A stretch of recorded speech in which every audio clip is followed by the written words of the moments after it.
Welcome everyone.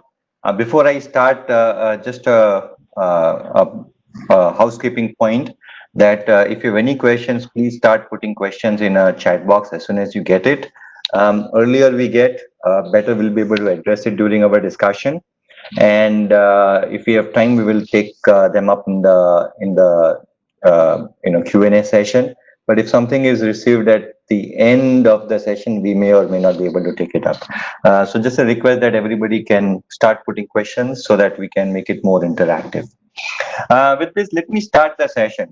We had done a session on AI and ethics, and when we were doing it, we realized that AI has become so popular and so much involved in several industry sectors that we should actually take up one by one and start an AI series.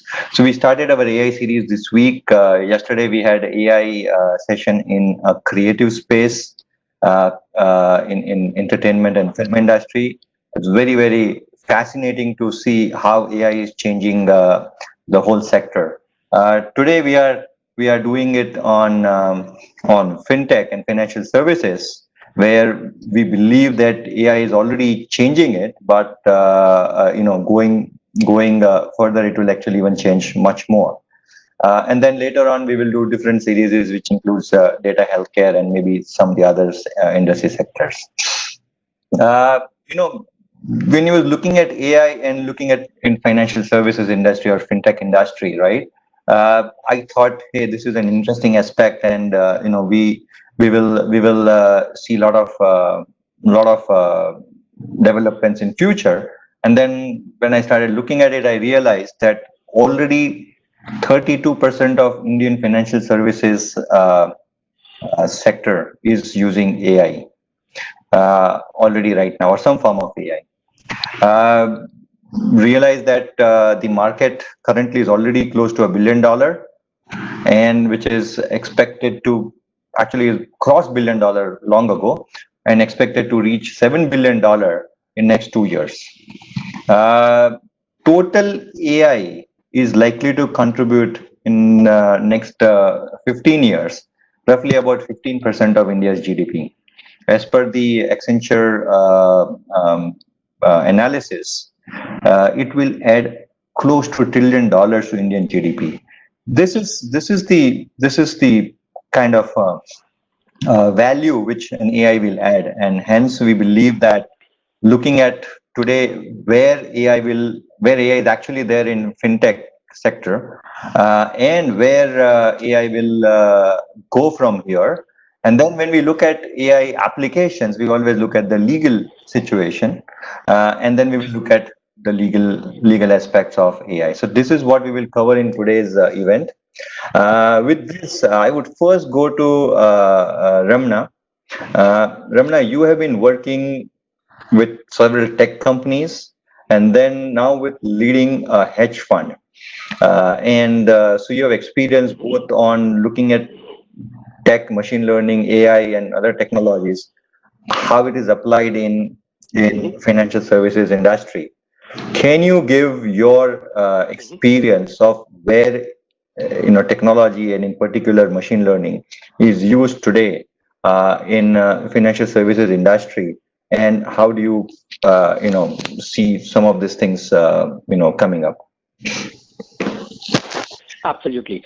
Thank you, Vaibhav, the fellow panelists, and all the participants for giving me this opportunity. Really feel honored to interact with all of you. Let me start with a quick disclaimer.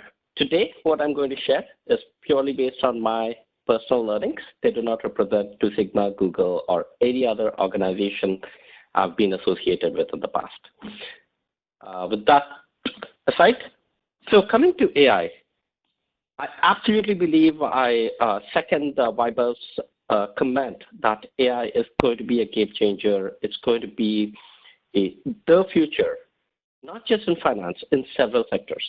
Even if you come to finance, there are like a lot of aspects, whether it's understanding consumer lending patterns, loan disbursements, to wealth management, or investments and managing portfolios.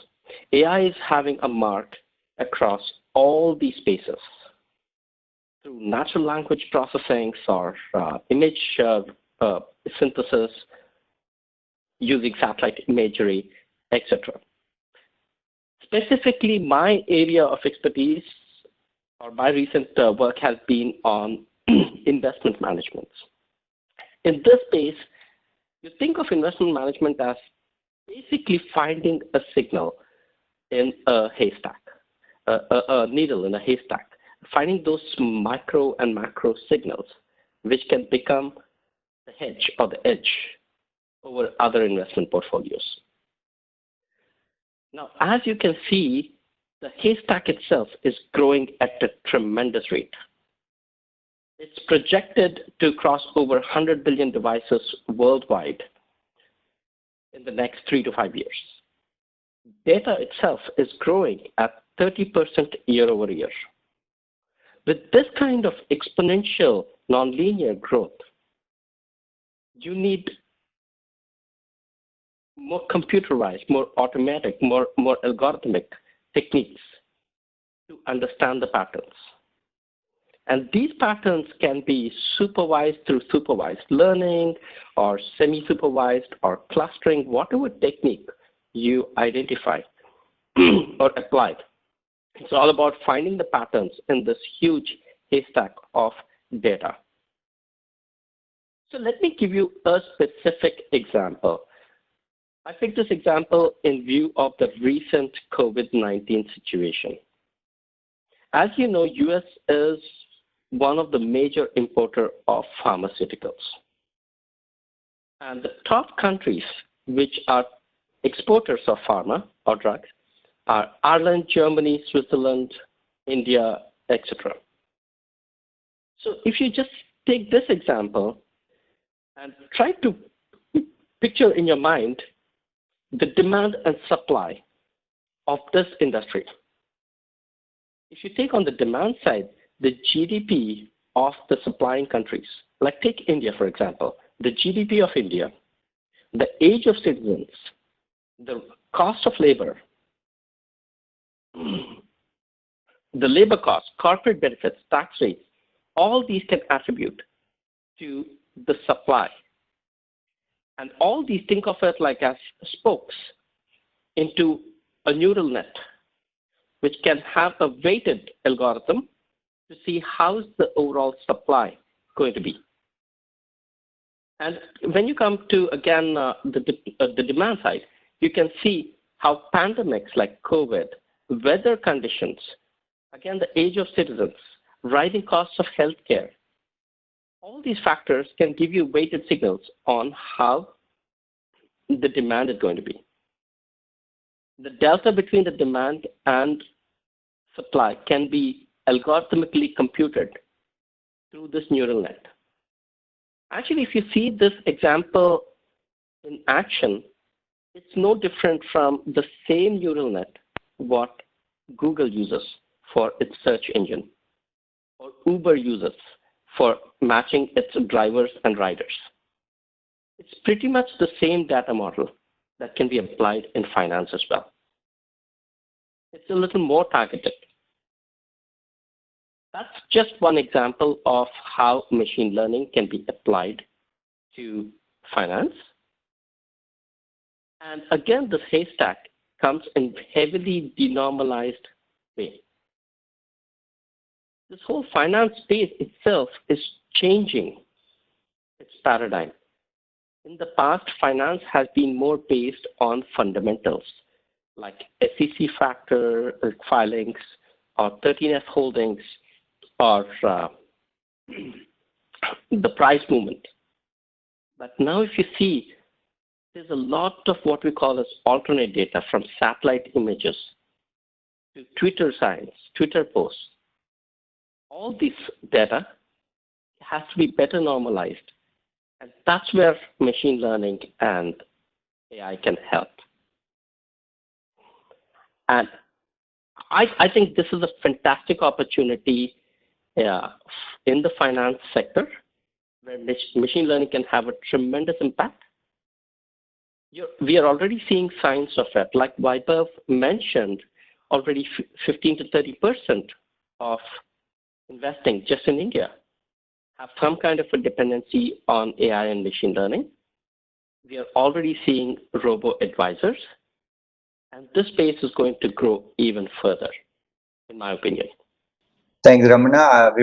I'll come back to you. But thank you for sharing what is happening right now in financial services industry. And I kind of agree with you, the whole investing, algorithms, or, which stocks to buy or which industry to invest. There is a lot of science behind it, right? Gone are the days where somebody will give you a tip and say, hey, you know what, this is stock to buy, right? And why? Because there is some set of buyers who are going and buying that kind of stock. So maybe they got it right. So we should buy, right? Now things are going to be much different. You're going to get data on how the company is performing, how the industry is performing, how the sectors are performing, not just from the balance sheets, which is kind of a lagging indicator, or looking at how the customers are behaving, but from leading indicators, right? On how many employees they are having, based on, as you mentioned, the GPS, right? Watching their car park space to see whether it is full or empty, right? Or looking at how much, how many, what is the rent in the area where they are based. That will tell, how attractive that place is for people to come in. Or looking at their customers and saying how well they are doing in which geography, and then deciding, that if customers are well, then they will also do well, right? So there are various factors which comes in, which becomes a leading indicator, which will tell you, using machine learning, or using AI techniques to kind of identify, as you call, needle in the haystack, right? You want to identify the right pick. You want to identify, you want to predict how good this particular company is going to do in future, and you need to look at the leading data and not just the lagging data. So that's great. Mihir, I will come to you now. Ramana actually talked about, in looking at in the stock market, and picking up the right industry or right company. But there are a lot of other aspects of AI used in financial services or fintech industry, right? Absolutely. I know it is used in fraud prevention. I know it is used in customer customer care, whether it's with respect to automated bot, virtual assistants, etc. I know it is to look at from credit perspective to identify whether how good the person's credit worthiness is.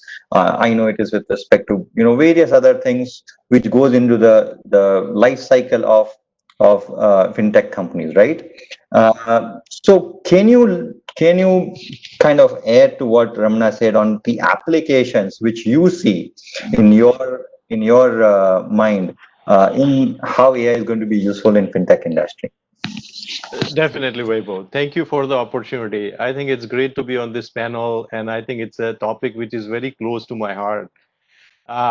If you look at financial services sector, there are two major important drivers. One is the availability of high quality transactional data, right? Financial sector has recorded transactional data for over almost a century now, which you can use. And second is the immediate dollar impact. Any decision you make immediately gets translated into dollar, right? So these two reasons have led to use of mathematical models in finance for over half a century. A lot of option pricing and valuation, all those things are done using mathematical model. As a matter of fact, 23 years ago in mid 90s, when I did my PhD in artificial intelligence model using in financial decision making, I focused on asset allocation decision. At that time also, I created one model based on mathematical model of asset allocation and second model based on AI. And then I compared the two models. So you rightly said, it's not about somebody giving a tip. It's not about gut feel. We passed that concept of gut feel versus calculated decision many decades back in finance compared to other industry. What we are moving into now is the calculator decision versus computer-based reasoning, right? Which is where, as Ramana said, a lot of contextual data is becoming available. Uh, all this contextual data is going to augment into your reasoning in financial decision. And that's where what I have seen is that there is no other sector which is developing AI as much as financial sector, because data availability is great, which helps building AI models. At the same time, impact is immediate on the dollar factor. So AI, if you look at three advantages, if I can call it, in fintech. In previously, when we look at financial decision making as mathematical model based, you start with some cause, some hypothesis, some logical reasoning, or some theoretical basis that this causes this to happen, right? If I see this in fundamental analysis, I will see the stock will go up or stock will go down, right? So causation leading to correlation finding. And then when you find the correlation, then you act based on those correlations between leading indicator and what you want to trade on. Uh, AI is opposite. You can feed in a lot of data into a model, let the model figure out what's going on, all kinds of algorithm, machine learning algorithm gets used. And then you look for correlation where you don't even see there is a causation, right? You look for correlation among uh, uh, unidentified or unexpected variables, and you benefit from those correlation. And then causation becomes an academic exercise, why that is causing, right? So AI will allow you to immediately go beyond causation and look for some correlation from which you can benefit. Second is AI, instead of clustering people into groups, which mathematical and statistical models do, AI will allow you to focus on individual. When you cluster people into group, as a matter of fact, there is a clustering algorithm for machine learning, which is a separate issue. But AI allows you to focus on individual and learn from all those individual behavior that you see. So instead of clubbing financial decision based on group, you can club financial decision, or you can make financial decision based on individuals. And then last one is making decision versus supporting a decisions making process. What we have seen, mathematical model will make a decision for you. You plug into data, it will tell you what is your credit score. You plug into data based on this credit score, what the lending rate should be, right? It gives you the decision. Versus AI can make a decision for you like autonomous car, but can also help you in making decision, where it can offer multiple alternatives from which you can choose as a human decision maker. As Ramana mentioned about natural language processing, AI also allows you to integrate natural language processing, audio, visual data into the decision making process. So it's a very interesting aspect. Now you talked about applications. So let me go into applications. If you look at broadly, the financial sector, we have banking, we have investment, we have insurance, and then financial regulatory landscape, right? So let's start with banking. Banking, biggest aspect in a banking is lending. And the lending, you have retail lending and you have corporate lending. On a retail lending, most of the lending is based on credit score, right? Now, AI allows you to go beyond credit score. It helps you to look at other factors which determine credit risk in an individual, right? It also helps you with what they call no file or thin file lending. Um, uh, Another aspect of AI, and which is very interesting aspect, is that micro lending or microfinance aspect, which is also where AI can be extremely useful in identifying the risk and bringing scale into micro lending process by looking at different kind of credit behavior and analyzing lending decision based on that. Now, on the commercial lending side, which is lending to corporates, you're looking for credit rating. And a lot of those credit rating are issued by credit rating agencies. And the decisions about lending rates, everything gets based on that.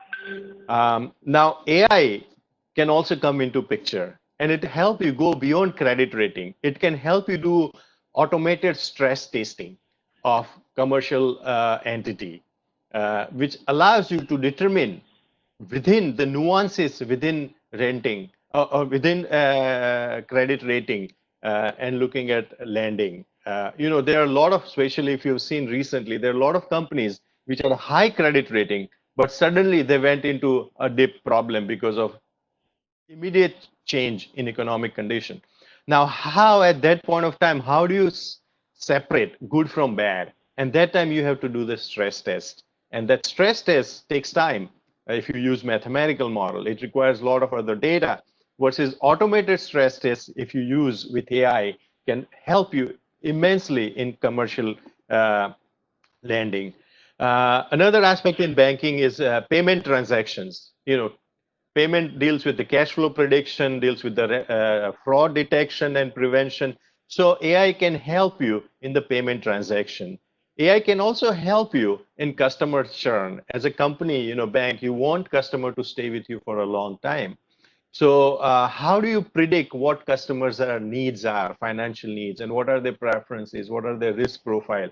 And based on that, you can customize and proactively provide those services to the customer and make the customer happy, and it will help you retain customers. On a lending side, on the investment side, Ramana gave excellent example of finding a needle in a haystack.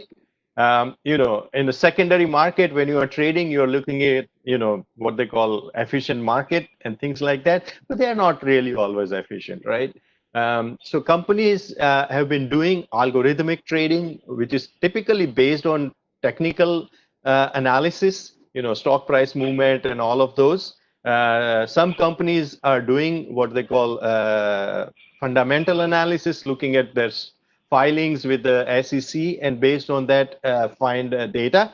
But AI can help you go beyond that, as Ramana very nicely put that, it can look into other contextual data to determine whether this stock is a good pick or not, right? AI can also help you with pricing options and futures. We have always priced options and futures based on mathematical model, but AI can improve those models. As I have seen in my own dissertation, that how AI can improve mathematical model, they can help you with option pricing and futures pricing. Uh, Now, if you go to primary market or investment or private equity side of it, AI can help you to start with commercial due diligence. And then it can also help you with legal due diligence, right? Another aspect in private market is valuation. It's all about valuation, right? So how do you value a company? Well, valuation, a lot of factors go into valuation, and because valuation based on the future cash flow, future revenue. So a lot of factors go into that, and AI can help you that. Wealth management, we already talked about, AI can become a digital coach for you. On insurance side, the biggest aspect of insurance is determining the premium for insurance, underwriting, whatever you are underwriting. And that deals with risk management, right? It's actuarial models that you use in managing risk. And risk management is nothing about predicting what is the probability of an adverse event happening. And if that adverse event happens, what will be the impact, right? And based on that, you determine, okay, this is going to be the cost and this is going to be the expected value. And then you are dealing with two types of issues. One is uncertainty and ambiguity. More data, big data will reduce uncertainty because you have more information available, but AI can help you reduce ambiguity. More information does not mean you have less ambiguity. It can sometimes even increase ambiguity.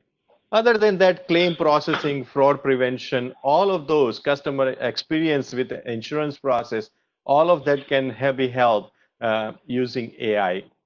On the regulatory compliance side, AI can help you detect financial frauds. It can improve regulatory oversight. It can also reduce cost for companies in compliance related issues. It can also deal with AML or anti-laundering transactions, and also help you prevent hacking attacks on your financial systems. So overall, I may have exceeded a little bit of my time, Vaibhav, but give me one more minute. And overall, apart from privacy and security issues, which are very important issues, AI can be a complicated issue in terms of discrimination. Discrimination in financial services is not only just unlawful or morally and ethically wrong thing to do, but it also, I believe, it's not a sound financial decision. When you club people all together into one group, whether it's a women or a race or a gender or sexual preference, whatever area you club into it, you are forgetting the nuances of individual and you are missing out a lot of excellent opportunity for financial services. So discrimination can be reduced using AI, but it can also increase depending on how AI is used. Another aspect is we need to really look into safe harbor rules. A lot of financial decisions based on safe harbor rules. Uh, when you are making decision with AI, how do we change safe harbor rules?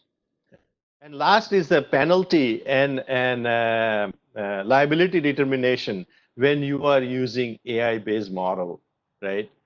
What about? And I'm sure you guys we look forward to discussion on that.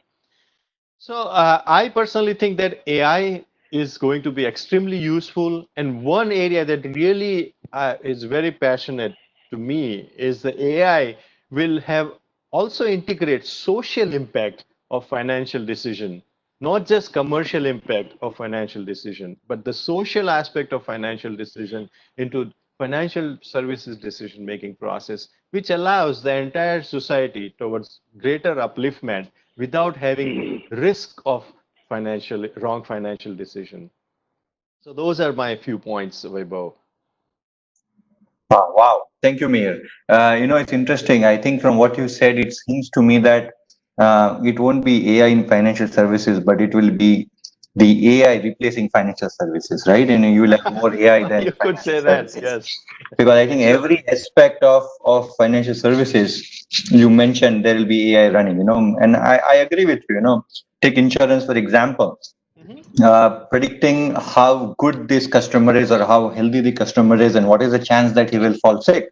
You may suddenly see a very customized premium for you versus someone who is your neighbor with the same age factor and same geography may have a different premium, right? Today, everybody is kind of put in a same brush, and Exactly. because now all this information is available, whether through Fitbit, Garmin, all the steps and all this data is available. You take it up and you create a predictive model to determine. Now, this is something which brings very different legal issues also, right? Absolutely. Similarly, you talk about credit rating. Credit rating will become critical, whether just like looking at needle in a haystack for finding let's say stock opportunities. Mhm. Similarly, credit rating for corporates as well as for individuals will become very very important. And then the situation will be: is it fair? Am I denied my rightful credit rating? you Mhm. know if somebody is making a decision and it's transparent, it's different story. But if somebody is creating based on patterns, and if True. that algorithm does have some let's say biases, as you were mentioning, then the credit rating may become different. Just to give an example, if there's a bias against a particular race, right, and you will end up having a little bit worse credit rating for that person compared to someone whose race is considered to be better in terms of performance. So this does create a lot of legal issues, and that's where I will go to Jaideep, who is our lawyer sitting in Bangalore. And Jaideep and I have been working on several legal issues in tech industry. Jaideep, can you say some of the issues which you foresee AI's involvement in financial services, fintech industry will bring, and what we should be keeping an eye on?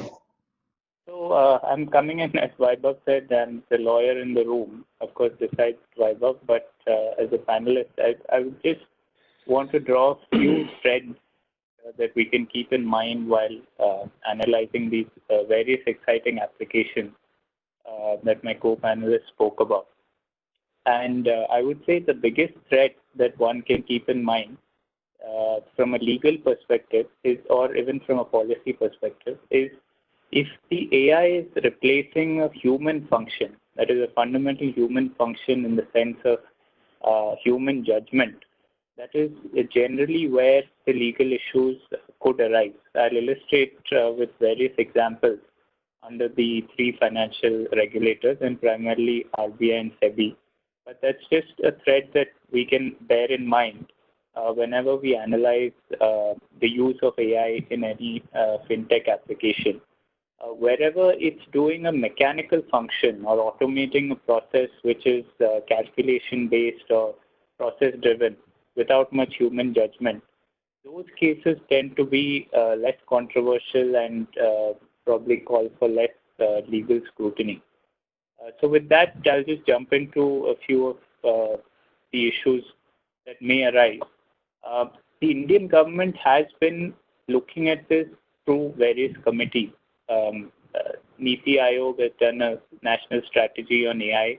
There's been a steering committee on fintech with various departments that has put out a report where AI was one of the emerging technologies considered. And RBI and SEBI in their reports as well have noted AI as an important factor. None of those reports go into the regulatory implications in great detail, though SEBI does discuss it. And as we'll come to later, SEBI is arguably the most proactive regulator as far as AI applications are concerned. Just to hit on some applications and potential issues. One is the issue of discrimination, right? So Vaibhav had touched upon it, but especially where you have a public sector institution which is bound by certain norms of non-discrimination enshrined in the Constitution, in Article 14 of the Indian Constitution.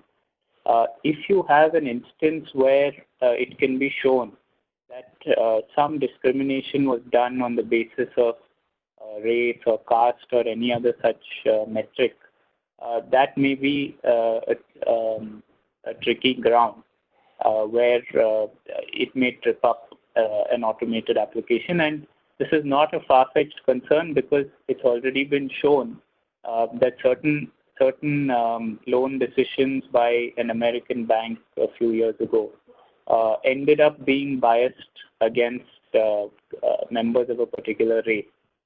Not through any human action, but through algorithmic judgment. So as Mihir said, of course, bias can be reduced, but bias can also be increased. And obviously, regulators as well as courts would be taking guard against where bias is increasing, because that's something where the human officers may not have control over the application. Similarly, you have use cases of customer service, which the steering committee noted in its report, where you have customer service, say robo assistants in bank branches is one of the use case noted by the RBI. Now, where that is the case, you essentially have a robo assistant being the interface of the bank with the customer. And that kicks in the regulations on fair practices and code of conduct that the RBI requires from banks and NBFCs. And you even have, for instance, the RBI mentioning in the NBFC code of conduct that a high number of complaints have been received from customers about rude behavior, of course, in the human context. But we know what happened with some of the Twitter bots and chat bots out there, that when they are gamed or manipulated by a few users or even otherwise, they may give out answers or replies that are not becoming of the bank and may be outright controversial and against the law. So that is another area where if you have a chatbot or robo assistant saying something that is not in line without human interface, that's where somebody could trip up. And another theme that I would say runs through all of this is where the AI is supporting a human decision and not taking the decision itself. it becomes less controversial. Where the AI is taking the decision, especially these decisions of judgment and which involve empathy and other human factors, there is ground to trip up as far as using AI is concerned. The other thing, an interesting use case is obviously there are millions of transactions flowing through banks and payment systems. Now, when somebody tries to monitor that using an AI program looking for suspicious transactions, they may well find some transactions which pose anomalies. But what the law provides in the KYC rules of the RBI is that there must be a reasonable ground of suspicion, and it uses terms like bona fide and good faith, which are all essentially human terms, and it's difficult for a machine to come to what is a suspicious transaction, which is a subjective determination even by human standards. So that's something where, again, possibly an AI can support a human actor, but if it takes over the function, it may lead to some anomalous outcomes. The other thing is, for instance, there was a report recently of a large global investment bank using an AI program to interpret its commercial loan agreement and save hours of lawyer time. Now, of course, could be a productive use case where the tasks are repetitive, but where they involve the interpretation of subjective clauses, it again leads to questions on whether the program might do well. But what it was found was that the AI program was eliminating human error. So that is a positive, because obviously humans get tired and have inherently human failings, so they tend to make those errors. I'll quickly jump to SEBI's outlook on this. So far, I've been talking mostly from an RBI perspective. SEBI has arguably been the most proactive regulator on this, because it's taken tangible steps. While the others have discussed it, SEBI has taken tangible regulatory steps on AI. It has obviously algo trading, as both Mihir and Ramana said, are huge applications of AI. And SEBI had taken note of this early on, I believe starting as far as 2012 or 13, and had laid down certain standards on what exchanges should follow, the fact that they should have a mock trading platform, the fact that they should have certain unique identifiers with each algorithm.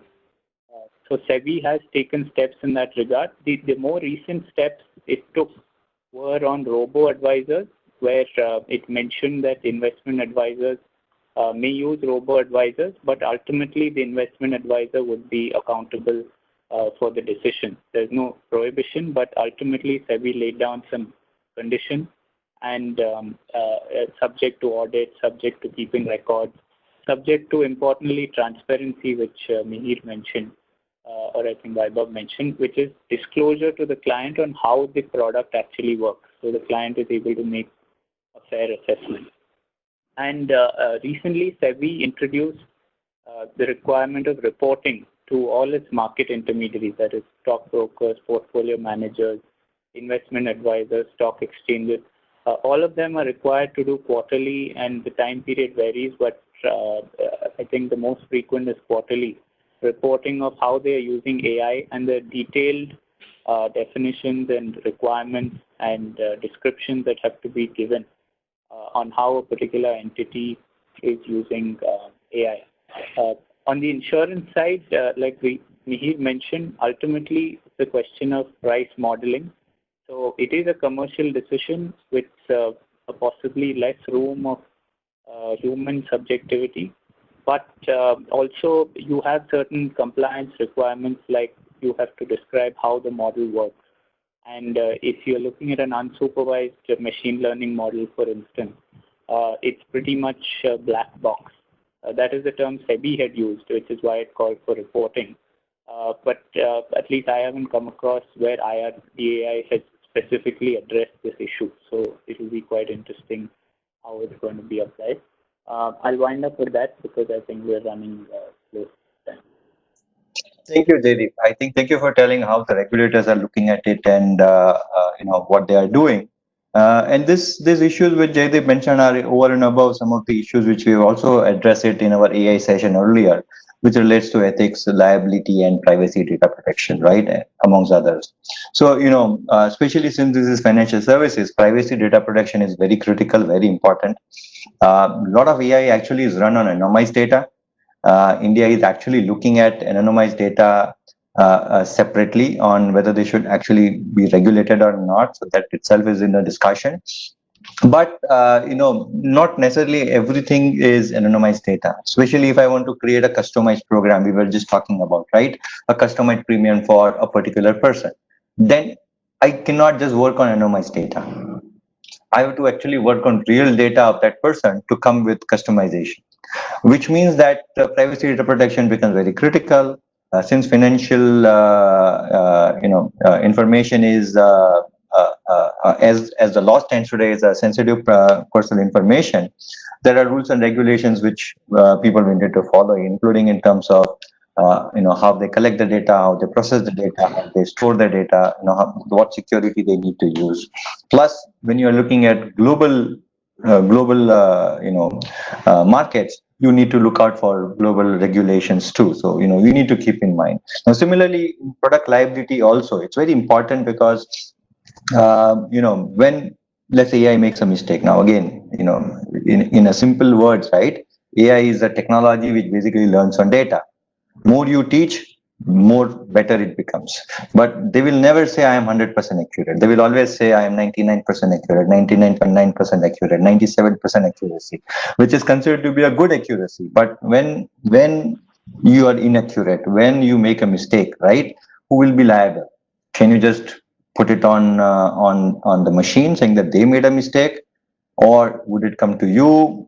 Which supply chain part where the liability will really remain, right? Would it be on the person who is actually providing the services, or would it be the technology company which actually provided the algorithm, or the company which provided the data?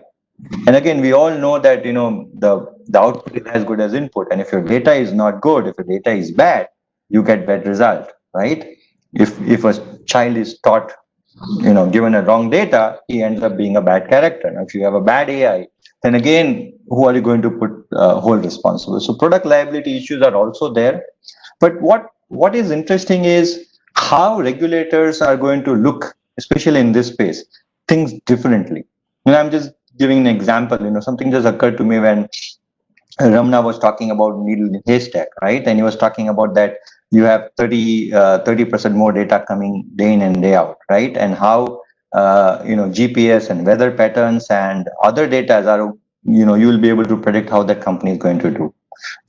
It just occurred to me that with so much data out and with technology which will be able to pull out the patterns and information, right? Would would that person know more than many of the employees of that company, including senior management? It is possible because now he knows, or the person or the algorithm knows a lot more about that company than some of the people of that company too. So in which case, should say we consider that algorithm or the company which is running that algorithm to be insider? Or should, because this all data is in public domain, should we consider that all this information which is there is actually in public domain and insider trading is no longer relevant, right? So how should this AI affect the insider trading regulations? This is something to be thought about, because you will see the situation where AI will know a lot more than insider, right? And how this whole thing will play will become very relevant, very important. How the regulators will behave will become very relevant, right? And in order for us to learn actually what we should be, or what regulators should be look out for, it's important to know what is likely to happen in future. And this is where I will go back to Ramana and Mihir and ask them to look at the crystal ball, gaze into the future. Let us put ourselves 10 years in let's say 2030, and see where would AI be in this fintech industry, right? Especially keeping in mind that You will have possibly 5G in place. You will have 100 billion devices or 200 billion devices in place with IoT. You will have blockchain applications. You will have all the surrounding technologies which will make AI even more powerful, right? Would really love to know if you can spend few minutes just crystal gazing and just telling where the industry will be. Ramana, over to you first, and if we time permit, I will come to Mihir. Thank you, Vaibhav. So, in a nutshell, I would not be surprised if the entirety of data that's available for finance to process goes 10x or 20x or more. With 5G, Internet of Things, it's going to explode. So the most important aspect is, see, as technologists, we always love to innovate. One of the metrics that we just talked about is 98% or 99%. These are really good numbers for technologists, but they are not even close enough from a legal and regulatory perspective. So we need to go in a phased manner. That is what is important. Having growth in a very controlled space is where I think we should heavily invest in. And AI is like going to venture itself into every aspect, from investments to portfolio management to natural language processing. And I won't be surprised if there's going to be just like a completely algorithmic blockchain-based trading or investment firm. And that's where you bet your stocks and gains on.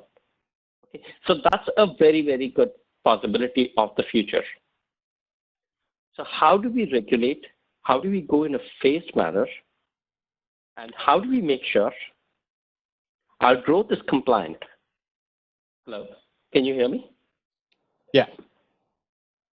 Yes, we can hear you. How do we make sure our growth is compliant to the local and global regulations is the most important factor. So there, the possibility is endless, limitless. But what I, as a technologist, recommend or see is the success of AI in the space really depends on how controlled, how methodical we can still approach it. The precision and recall of these algorithms to some level have to be supervised, at least in near future. Clustering is great, but we've seen, like most of you might have seen, that Google's public apology about the Google Photos classification of some people in the wrong categories. That is like completely non-supervised or clustering, right? Those techniques, it's really, really hard to regulate and hold accountability for those. So they are like, depends on the risk portfolio of various sectors. Like for insurance, it might have a different risk portfolio. For investments, it's a different thing. So each of these, it's very important to make sure the algorithms are compliant to the regulations.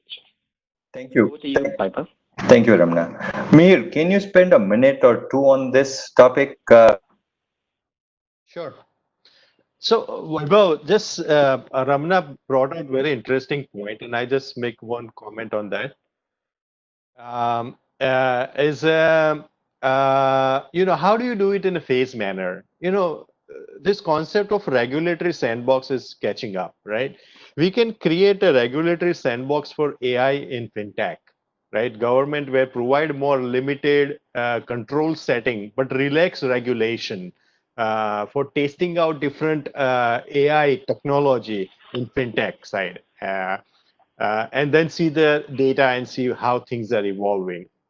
But going back to your earlier question about, where do we see AI going 10 years from now? I think there's a tremendous opportunity for AI to help people in financial aspects. Not only people, but also help companies. Because financial decision is very complicated stuff. It's becoming more complicated. Look at how many people are indebted, how many people have problems with dealing with financial situation, right? And it's stressful. It creates a lot of unwanted behavior. It also creates problems in family and a life and all of that. So how can we bring AI to reduce this stress? Just like we are bringing AI to reduce the problem with driving, right? Traffic and accidents and all of that. How can we bring problem in financial side of it, where it's a complex, a lot of people don't understand, a lot of people don't have interest in managing that. So maybe there will be an automated financial driver for you, right? Which will help you along the way when you're making purchases, when you're making any financial decision. It will be there on your side to tell you. And as Jaideep rightly said, and I think that's the way I also see that it's not making decision for you, but it's helping you make the decision. And that's where I see the really future and benefit of AI down the road. Whether it's an investment decision, whether it's a credit decision for you as an individual, whether it's insurance decision, all of those places, AI can come as your guide, your philosopher, your friend. May not be philosopher, right? We are not there yet. But certainly it can be a guide to you, just like autonomous driving to some extent. Thank you, Mihir. I agree. It's unlikely that AI will replace humans, right? I don't know whether humans will remain to be a rubber stamp who will simply agree to what AI is saying, so that you can say that which did it and not the AI, or will they actually play a major role in interpreting the results what AI brings and taking a decision? So we'll see how things work. But going back to your original point, even before you said it, our Reserve Bank of India and Indian regulators actually heard you. We already have a sandbox in which AI can be used. AI is one of the sectors where you can use. And there's a question actually by Arvi Singh.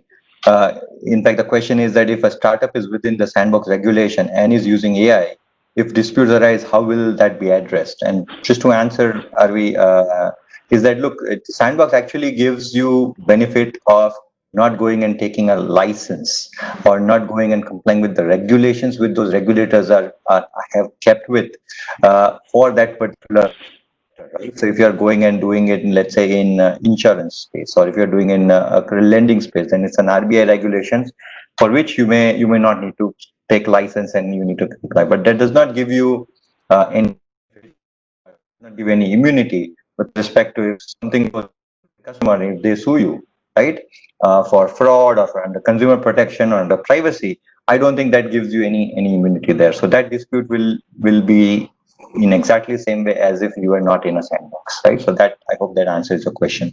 But this is mainly beneficial that One you don't point need I to would worry about suggest, regulation.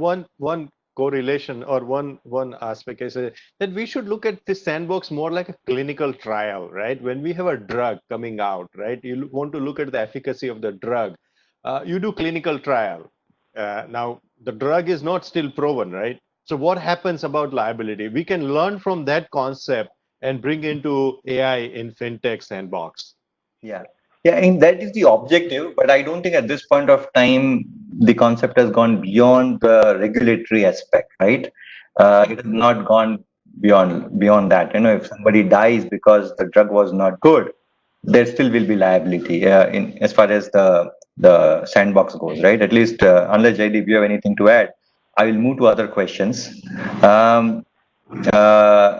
We have few, so we'll take some questions. Some of it we can take it offline.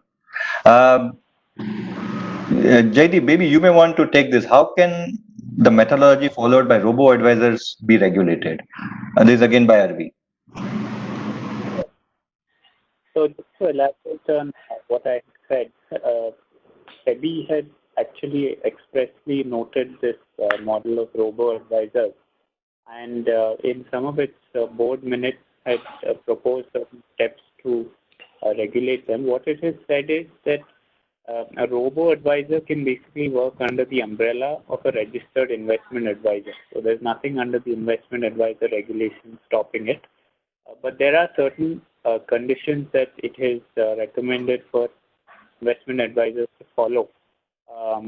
Some of them are subjective, some of them are objective. The subjective ones are things like it should ensure the tool is in the best interest of the client and suitable for the client. Some of them are objective, like it should disclose to the client how the tool works. Of course, the scope of disclosure is a little subjective, but that disclosure requirement is there. It should only be using that tool for its target clients for which the tool is designed. And of course, ultimately, I think the most important point is the investment advisor is responsible for the advice, which makes the robo-advisor more of a tool. To really dumb it down, it's like it's the role of a calculator. It can't ultimately be held liable. And there are some other procedural requirements like maintaining audit records, being subject to audit and maintaining sufficient records.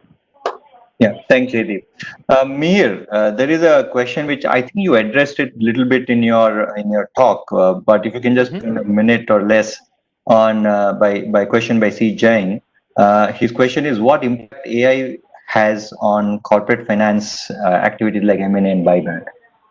Oh, huge impact, huge impact. As we talked about earlier, that when you are doing M&A, biggest aspect is to look for, is there some problem? If it is a public company, you have a lot of information available. Still, a lot of information is still private in acquisition. So, is there something hidden there which will come back to you and haunt you, both in terms of commercial side of it as well as on a legal side of it? So doing that due diligence in M&A can help you. If it's a private company, then you have an added layer because there is no real market valuation out there, right? So how do you value this company? If you're, are you based on, and there are some rule of thumbs they use about EBITDA and the rule of thumbs they use about revenue and X times revenue or X times EBITDA. But those are, again, very generic rules, right? What you want to do is have more information which help you get a better valuation, and that's where AI can help you. It look at all kinds of different indicator and combine that with contextual information, as Ramana mentioned, in order to look at valuation for a company. So in private equity transaction where you are looking at investment into private company, it can help you that. On a commercial aspect, when you're acquiring a company or taking a control stake in a company, you want to make sure that you understand that investment because the risks are very high. And as a private equity fund, you have limited horizon in which you want to enter and exit. So you don't have perpetual horizon like Mr. Warren Buffett.